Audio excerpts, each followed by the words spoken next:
Digital Marketing Radio, episode 150. Lead building with LinkedIn. DigitalMarketingRadio.com. I'm David Bain, and this is Digital Marketing Radio. Weekly interviews with online marketing gurus. Catch up with all the previous episodes at DigitalMarketingRadio.com. The big interview with David Bain. I'm joined today by a digital entrepreneur who's worked for himself from the age of 13. He co-owns a well-established full-service web agency in the UK and runs his very own podcast called More Demand. Welcome to DMR, Lawrence Howlett.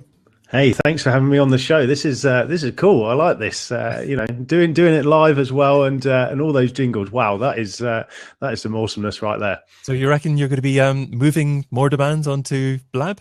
Yeah, I like the video format. It's just whether you'll get all of my guests to turn up on video or not. I know Ollie Gardner, when I interviewed him, he said, "Oh no, I've just come out of a bar, so I'm not going to do it." So at least he was honest.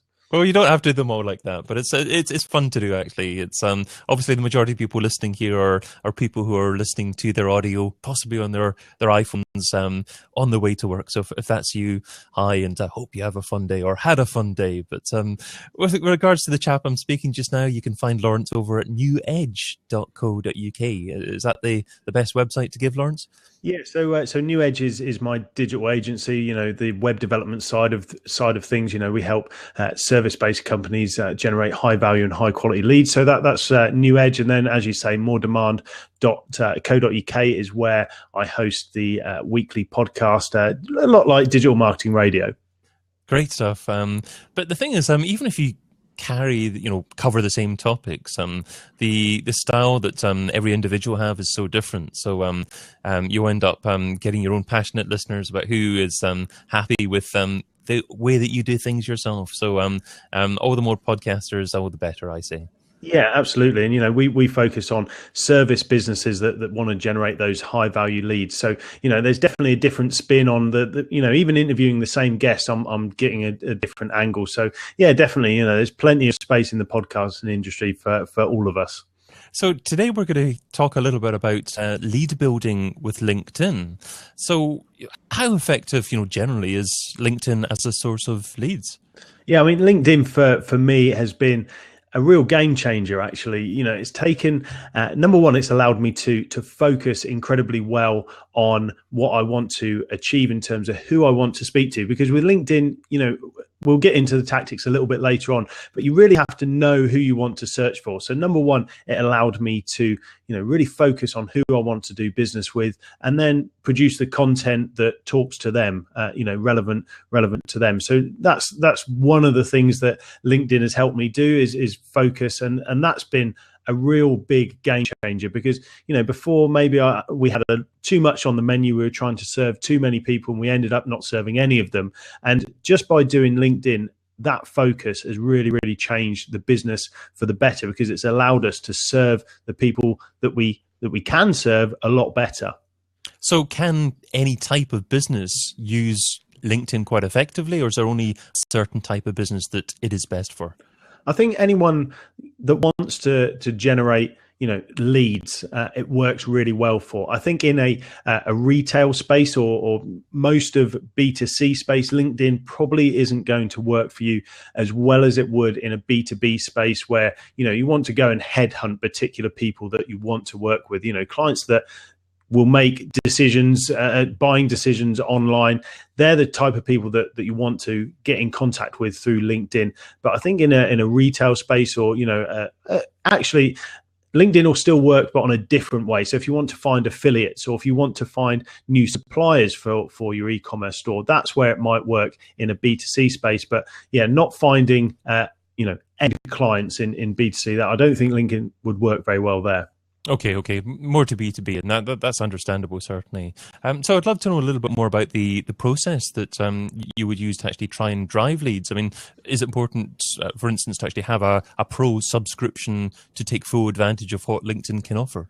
Yeah, I think initially it's all about your profile optimization. So first of all, you need to take a step back and instead of thinking about LinkedIn being the silver bullet, actually think about who do I want to do business with, and create a buyer persona that will allow you to map out exactly who you want to do business with. So what's their background? What are their demographics? What are their identifiers? What are their own goals and some of their challenges?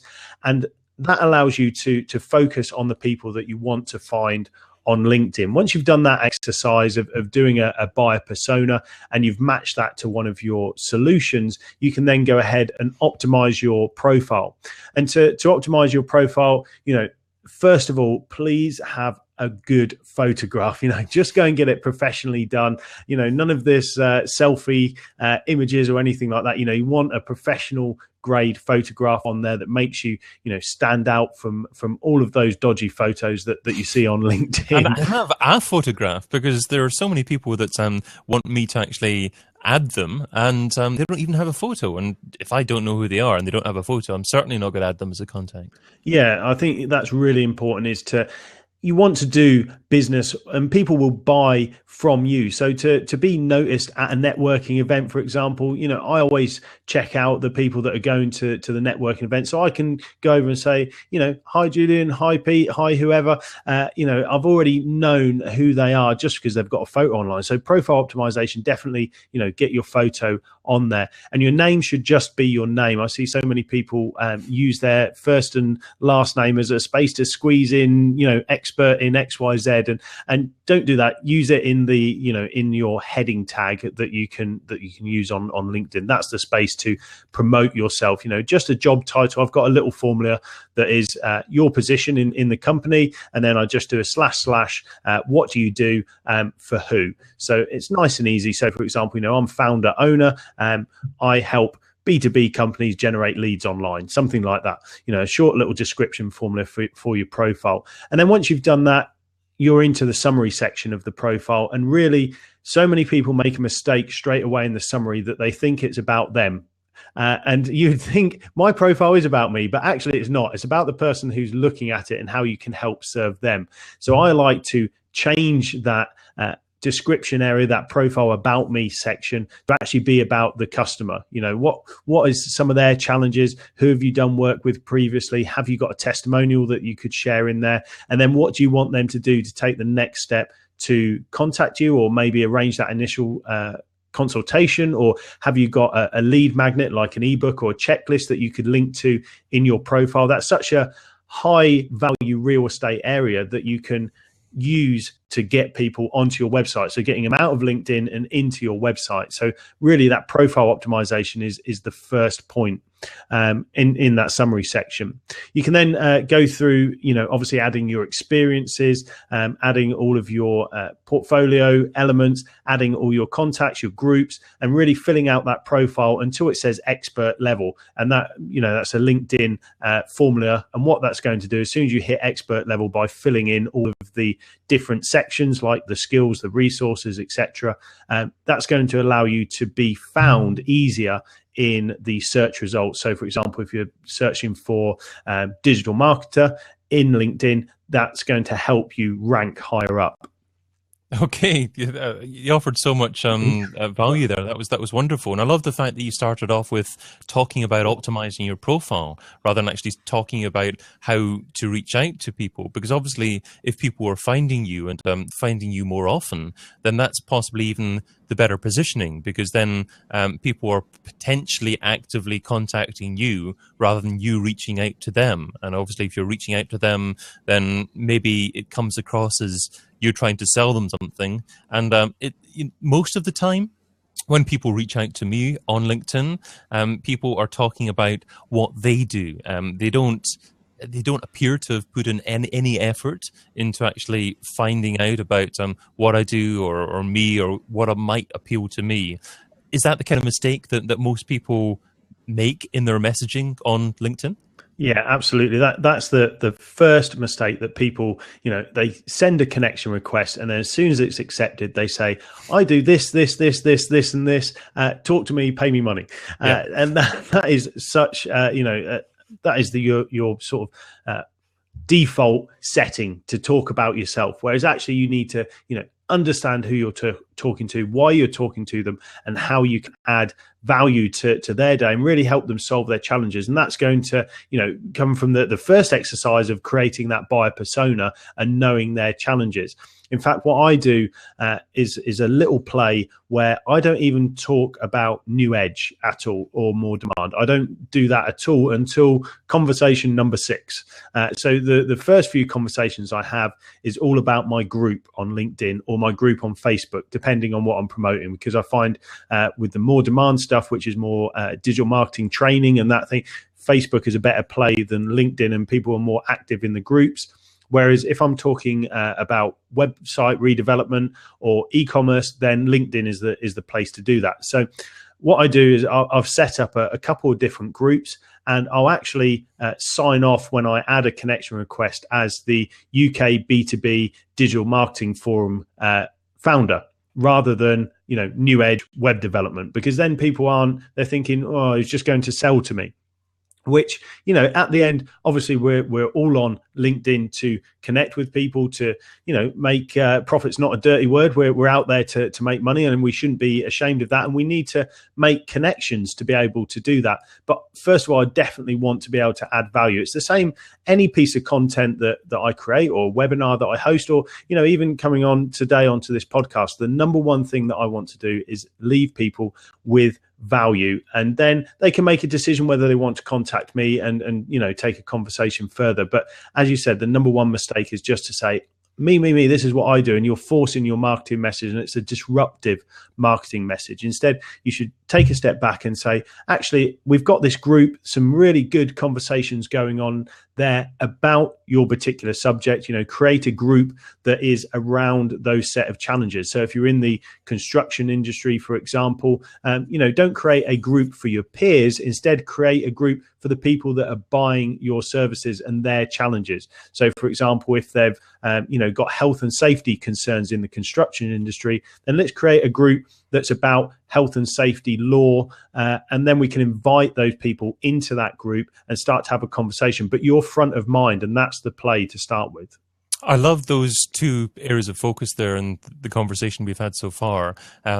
So focusing on your profile to begin with, so when people do decide to check you out, making sure that what they find looks good, is relevant to them, to the buyer's persona that you've identified, and then having that conversation with people, and having that conversation and coming across as being intelligent about what's going on within your industry. And if you're doing that, then people naturally want to find out more about you. And that's modern marketing, really, in a nutshell.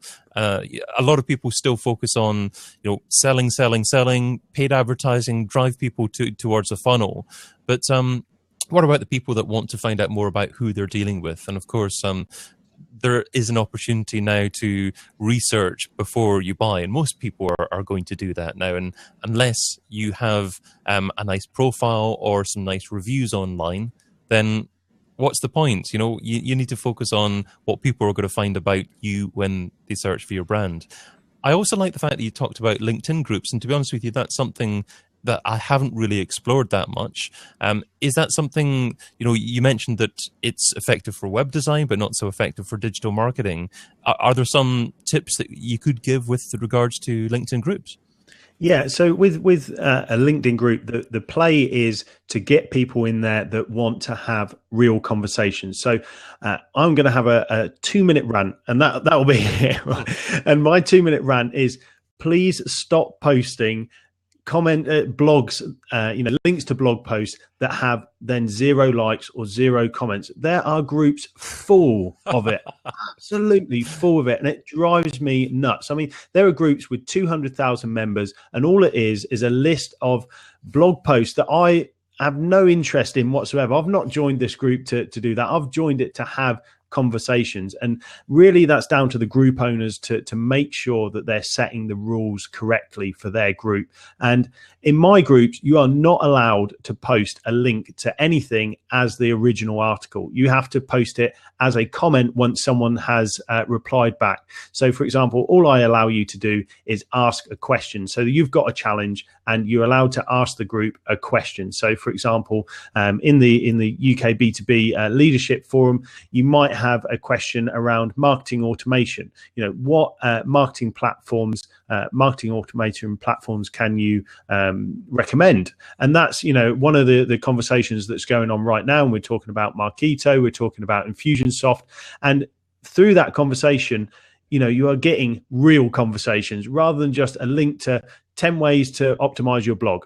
Who cares about that? And in fact, Ollie Gardner coined the phrase, I think, GAS, which is give a S. And it's one of those, things that I definitely resonate with is, who's going to give a crap about what you're saying? And that's why I want to have those deeper conversations inside the groups. And I think you've got to think about the buyer or the person that you're trying to interact with, and what time have they got to use LinkedIn, and are they the type of person that will use LinkedIn to have conversations? So in the digital marketing world, a lot of people that I'm targeting are solopreneurs or people that are just getting into marketing, and they're hanging out a lot more on Facebook, whereas people that have got established businesses and that are maybe of a slightly different ilk rather than the younger generation are definitely on LinkedIn, and they're doing more I wouldn't call it serious business, but a different level, a different sort of attitude of business on there. It's taken a lot more seriously, whereas Facebook, is a bit more of a social community and lots of different people in there. Whereas I know with LinkedIn, I'm making deals with decision makers at even FTSE 500 level on LinkedIn, and that's how I'm communicating with them through those groups and inviting them into those groups first, and being seen as an authority and a leadership rather than someone who just wants to sell. In fact, my mission for LinkedIn is to get rid of the content regurgitation and instead make some groups that have some real value. So how realistic is it for a business to start a group and expect to achieve a reasonable amount of interaction there? I mean, how many members should that business be looking to actually build within a group? And what about levels of interaction in relation to numbers of people who actually are a member of the group? Yeah, so you've got to go through the hustle phase without a doubt. You are going, it's chicken and egg. So number one, you need to find maybe 10 people that within the industry, that within your circle of colleagues and friends that will have proper conversations, and that's going to, for want of a better word, ignite the content. I wanted to use something other than John Lee Dumas' word, but ignite the content in those groups and just get it kick-started. What I've found as well is that you have to go outside of LinkedIn to bring people back to your group. So what I do is I add as a contact every single person that joins the group. I can then export those contacts from LinkedIn and I add them to to MailChimp, so that I can then email them myself when there's a new conversation that I think is relevant to them. So they go straight into my CRM system. I can then start tagging them up and sending them relevant content. And I send a weekly digest of what's happening on the group. I know LinkedIn sends that as well, but it just stands out that little bit more. So I'm interacting with them through email as well as through the LinkedIn. And that really starts to drive a lot more engagement rather than just relying on LinkedIn to send you out in their digest emails. Okay. But in terms of numbers, really, you can have a great conversation with 10 people in the room. You just need to find those people that do want a conversation because they have real challenges. And that's, again, going back to the buyer personas and making sure that you are focusing on people that have challenges that you can solve. It's a great point that I think the future success of effective digital marketing is in the quality of the relationships that you have and the quality of the conversations you have. And there's no point in having thousands of followers if you're not interacting with those people, if you're not having a meaningful conversation with those people. So yeah, wonderful point. Yeah, absolutely. And I would rather have a meaningful conversation with 10 people than have a mailing list of 1,000. It's a lot better, and those people are more likely to buy from you. If you spend half an hour on them with, a one-to-one on a Skype call or having a real interaction with them, they are much more likely to buy from you than a series of automated emails that go out over a week. That's not to say that's not a tactic as well. I definitely have some paid courses that go down that sort of automated funnel approach, but for the high value, high ticket item, like coaching programs or web development or things like that, it really does take that one-to-one sort of campaign and that sort of touch point to be able to interact with them. So do you have any thoughts on the future of LinkedIn and how it might actually come to evolve, whether or not being on other social networks as well will be a must as well as actually being on LinkedIn? I think what I've learned over the years is, never predict. Yeah, never predict. Also, we've seen the uprise of Snapchat. We've seen, Periscope pop its head up for one of them. Oh dear, that's really bad. All these tools that come to the forefront, and I think you've obviously got to jump ship at some point if that's where the entire audience is going. I know when MySpace sort of took a dive and everyone jumped onto Facebook, you had to migrate platforms from a social media point of view. But it's about what's working for you and where your audience is. So you do have to follow the sheep sometimes. And if your audience is shifted to a different platform, then, you definitely need to be on that platform. But I also think you don't want to be on every single platform. Just because, someone's got a Pinterest account doesn't mean that you should have a Pinterest account unless you can add value and connect to an audience through that channel. You really need to take a look at what resource that you've got available yourself, and then whether you can utilize that resource and really add value through that channel. Because I absolutely hate just seeing a channel there for the purpose of uploading a few images to a Pinterest account and then nothing happens on it. You're getting zero engagement, zero likes. Just stop doing it. If it's not engaging, then have a rethink about the strategy and why you're doing it. And if you're not getting any traction, then go and do something else. Pick up the phone and do some cold calling. Try something different. Don't just keep plowing out the content because you think you need to write 4 blog posts a week. If it's not working, stop and do something else. Well, coming up, we're going to be learning about the one piece of software that Lawrence couldn't live without. But first of all, do you want to start your own show, dear listener? I'm in the process of pulling all my podcasting and live broadcasting experience into one place and producing a course on how to start and master your very own show. If that might be of interest to you, I'd love your feedback. So just go to startyourownshow.com and take 2 minutes to fill out my survey, helping me to decide if that's the kind of course that I should be producing. So just go to startyourownshow.com. But let's segue into the second section of our discussion. So that focuses more on Lawrence's thoughts on where digital marketing has been and where it's heading. So starting off with software I couldn't live without. So Lawrence, what software do you currently use in your business that if someone took that away from you, it would significantly impact your marketing success? Oh, my marketing success. So I think one of the things that I use is Infusionsoft. That's the one I'm going to choose. I was juggling through Lead Pages or maybe another one, but yeah, Infusionsoft is one thing that I use to set up automated sequences that help weed out is the wrong word, but filter. There we go. Filter leads that come in to make sure that they're the quality and the fit for my business, whether that be in the more demand section for the sort of coaching courses, making sure that that they've got the correct budget to be able not to spend on me, but be able to spend on Facebook ads and things like that. So I use Infusionsoft to set up those funnels, ask the right questions along the way with progressive profiling, and then to follow those up and lead score them. So Infusionsoft, I'd have to jump ship to another platform, but that's the one that I couldn't live without right now. Intriguing. So how long have you been with Infusionsoft for? So I think about 24, a couple of years, 24 months. Okay. So I've been setting up funnels in there for probably 12 months. I've been using Infusionsoft to build my database for a couple of years. And then over the last year, I've really started to home in on that automation process and those sales funnels and really understanding how you can take people through a journey and put them into different buckets, in terms of their needs, and really start to profile them. And it's taken a lot of learning about psychology and mindset over just how to sort of code up something. So yeah, it's been an interesting journey just from starting to use Infusionsoft to how I think about the business.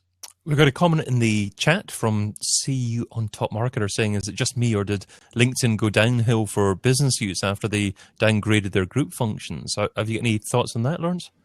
So I'm not quite sure on the specific group functions that he's talking about, but I've found that actually my groups are going up. The interaction is going up on LinkedIn. I must admit, Facebook is probably 3 times better in terms of its response rate, in terms of its sign-ups and interaction and engagement. I think the key where I'm winning on LinkedIn groups is interacting with people outside of LinkedIn and getting them back into those groups through email marketing. So it hasn't really, I suppose it's a bit like the Penguin and Panda updates in Google. Because my strategy is outside of LinkedIn as well, it hasn't really affected it as much. Okay. Here's a slightly more challenging question. What piece of software don't you use, but you've heard good things about and you intend to try at some point in the near future? Oh, that is a good one. And it's straight off the bat, it's Hubspot. Not a competitor? No, that's different to Infusionsoft, really, isn't it?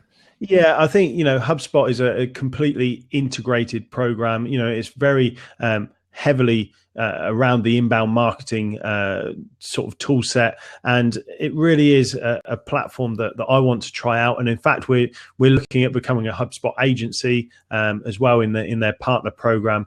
But it's just something that at the moment we haven't got the additional resource in the agency to look at. But yeah, Hubspot is one that really intrigues me. I've been through their own sales funnels and their own sort of profiling, and it's really intelligent. I mean, the way that you can swap out content based on buyer personas and what they've done, and their whole their tracking of the interaction, that's really intelligent stuff. But it is, the next level to say, you've downloaded this call to action, now download this lead magnet, and then I'm going to show you this bit of text. And it really is advanced stuff, and I'm looking forward to diving into that. Marketing is getting very clever indeed, and you've got to become more clever with what you do. Talking to everyone in general, not you, of course, Lawrence. But yeah. I'll include, of course, links to the tools that you mentioned there in the show notes at digitalmarketingradio.com. But moving on to... I wish I would have. So I'd like you to look back on the very first day that you're involved in trying to market a business online. What didn't you do so well? What do you wish that you would have done differently? So with this, I think the main thing that I used to get stuck in was the tactics of the plan, rather than thinking about the overall strategy of what the business wants to do and achieve. So I think, diving in and going, oh, you need Facebook ads, right? Why do you need Facebook ads? Why do you need a retargeting, campaign? And actually stepping back up and looking at the overall strategy of the business, what their growth plans are, how that aligns with, any products that they're thinking of developing, how we can integrate some marketing campaigns with product development. I know you talked about, was it create your own show or your own? Startyourown.show.com, yeah. That's it. And I think you might be using the Ask method. I think so. I have read Mr. Levesque's book. Yes. Yes. So yeah, that methodology. Thinking about going right back to what challenges that you can help solve in terms of what buyers you want to connect to, and asking them, what can I help you with, or what are you having challenges with in your day-to-day life, and then creating a marketing campaign around that, and making sure that it's at all the touch points that they're at, whether they're on Facebook or as I said, LinkedIn or Google Ads, or making sure you've got the right content to support that. So initially I just dived in straight into that. Right, we're going to do Facebook ads, we're going to do an email marketing campaign, we're going to do this, and not thinking about the wider strategy. That's where I got it wrong to begin with. No, that's a great point. It's so easy just to think about tactics rather than understanding the business, and a lot of marketers probably are still making that mistake. So Great tip there. Yeah, thanks for sharing that. So moving on to The This or That round. So this is the quick response round. Okay. 10 quick questions here, just 2 rows. Try not to think about the answer too much. And you're only allowed to say the word both on one occasion. Ready to go? Yep. Okay. Email or Twitter? Email. Audio or video? Audio. Affiliate or display advertising? Display ads. Facebook or Google+? Facebook. Online press releases or one-on-one relations? Both. Paid search or SEO? SEO. Email contact form or telephone number? Telephone number. Website or app? Website. Social subscriber or email subscriber? Email subscriber. And local marketing or global marketing? Depends, but I'll go with global for me. Most people try and leave their both and probably use it on that. But it was intriguing that you used it on online press releases and one. No, it wasn't, was it? I can't even remember which one it was now. Was it on online press releases and one-on-one relations that you use your both on? Yes. So I think with that, I like to have one-on-one contact in terms of having conversations with people, but also the online press release I was taking as a wider sort of content marketing piece to initialize those conversations. Okay. So you're not talking about using traditional press release distribution platforms like PRWeb then? No, not in that instance. On the Quickfire, it was one of those. But yeah, I think PRWeb we still use for some things, especially we've got a client in the fitness sector, and to start building backlinks and things like that, definitely guest posting and getting. I've recently got him onto Men's Health and websites like they escape my mind straight off the bat, like FHM. I've got him guest post opportunities through things like PRWeb, and just making the press release available to those sort of sites has helped build some initial traction and backlinks to his site. The $10,000 question. If I was to give you $10,000 and you had to spend it over the next few days on a single thing to grow your business, what would you spend it on, and how would you measure success? Well, a single thing, or could I spend it on a strategy? Oh, go with your strategy. Okay, so I would definitely spend it on content marketing. So I presume that I would know my audience and what I want to sell and connect with them. So I'd spend it on producing high value content in terms of podcasts, in terms of videos, in terms of lead magnets like ebooks and checklists, and make sure that content stands above the rest of the industry that I'm in. So even today, I was talking to a construction and scaffolding company, and their competitors' websites are awful. So I said, instantly we can put you above the rest by using video testimonials and that sort of content that's just going to pitch you way above your competition. So I would spend it on making sure that my content is way above my competition. Okay. Interesting that you mention a scaffolding company there, because that's not the first type of company that I would think of in relation to content marketing. But so the first question is, can any type of company use their content marketing? Sorry, I'll let you go with that first. Yeah, so with the scaffolding company, you wouldn't think that, but they absolutely can. So, for example, they are a scaffolding company that does a lot of restoration projects, heritage buildings, and with that, they have project managers that are looking for scaffolders that have big health and safety concerns. So instantly, there are lots of ebooks and lots of webinars that we could create that are all around health and safety to do with scaffolding, and a getting started guide.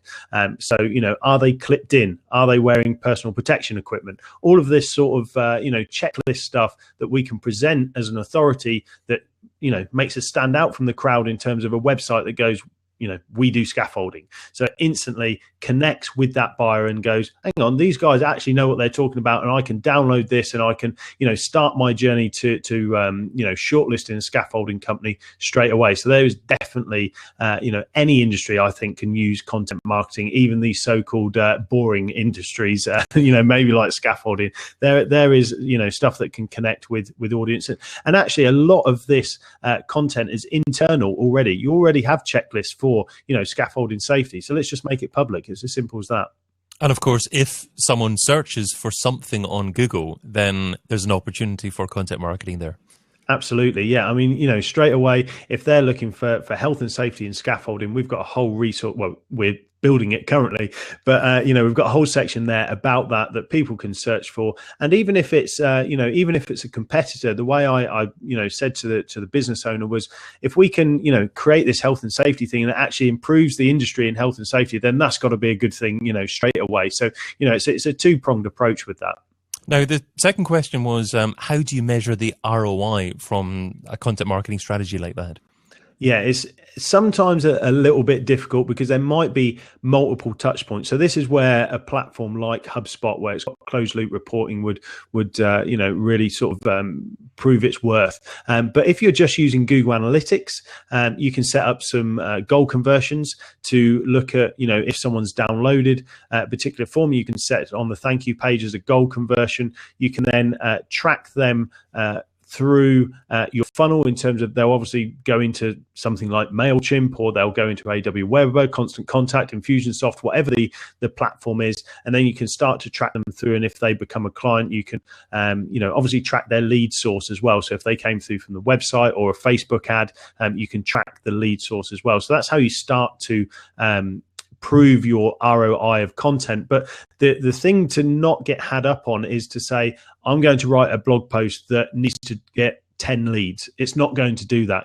It's a wider play, if you like, to produce high quality content that gets you visibility that then can start a conversation. So, proving the ROI on content, you have to first of all think, what ROI, what metrics do I want to actually measure? Do I want to, measure engagement metrics, or do I want to, bottom line metrics? And then have a think about, how you're going to track them. Is it going to be through Google Analytics? And then be realistic. I always say $1 in, $1 out. So if you can, get the campaign to break even, that is a fantastic starting point. You should, congratulate yourself for that. So that's a fantastic starting point for measuring ROI. My number one takeaway. Well, Lawrence, you've offered a lot of great advice in our conversation, but maybe in relation to what we were talking about earlier on and LinkedIn, what would you say the number one takeaway is? What's the single most important step that our listeners need to take away and implement in their own businesses? Yeah, I think a wider sort of thing that I'm trying to teach a lot at the moment is create before you consume. So a lot of the time, even with LinkedIn, we'll log in and we'll just read what other people are spewing out. We'll log into our Facebook and we'll read what people are spewing out. And then that takes us on a half-hour tangent. And before you know it, we've lost our mindset and we've not created anything. So what I do religiously in the morning is not open my emails, not open the news feed or anything like that. I sit down and I do my content creation, whether that's a blog or a podcast or a webinar, or, create some content for the site. That's what I want to do first before I then go and consume other people's content. Wonderful tip. And that's what I love about scheduling podcast interviews, because then you're committed to doing it and you must create before you consume. Absolutely. Wonderful. Okay, well, that takes us to the end of our discussion today. So thank you so much for your time and your advice. What's the best way for our audience to find out more about you and what you do? Yeah, sure. So you can head over to www.newedge.co.uk. That's my digital agency where we focus on service businesses that want to generate those high value leads. Or if you're in the e-commerce space, that's where we focus on the Magento e-commerce websites. Or you can head over to moredemand.co.uk. I host a weekly podcast as well, interviewing some of the guests, again, in terms of service businesses that want to generate high value leads. And I also offer a coaching program on there as well. So head over to moredemand.co.uk. And if you want to ping me an email, sure, do it. Lawrence@newedge.co.uk. That's LAWRENCE @newedge.co.uk. Great stuff. Okay, well, of course, I'll include links to that and all the show notes at digitalmarketingradio.com. So, thanks to Lawrence, and thanks, dear listener, too. If you enjoyed what Lawrence shared today, here's how you can help. Go and get your friend's iPhone, go to the podcast app, and search for Digital Marketing Radio.